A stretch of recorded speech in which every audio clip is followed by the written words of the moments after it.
हे बघा सकाळ धरणं उपवास धरलाय. उपवास कोणासाठी? तर आज वारोळ म्हणजे हा साप म्हणजे आपला भाऊचा असतो, त्याच्यासाठी उपवास धरतो. आणि कितीही पाऊस, आता पाऊस तर चाललाय तरी आम्ही नागोबाला पूजायला आलेलो आहे. बघा आमची सुनबाई आणि एक धाकटी जाऊबाई आहे, आम्ही आलेलो आहे. मग आजचं आमचं आणि इथं नागोबाचं वारोळ तर आहेच. मग हे बघा इथं दियाईचं मंदिरसुद्धा आहे. म्हणजे किती छान आहे ना.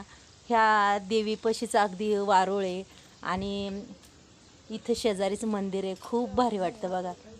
तुम्ही पूजलं का वारोळाला? पण अजून आता पाऊस येतो तरी आम्ही असं पावसात हे करणार आहे. बघा अगदी छान मस्त. माझी पूजा झाली पण ह्या दोघी पूजा करतात. हे बघा,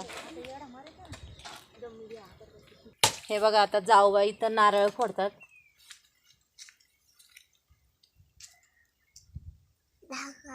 दाख थांब जा.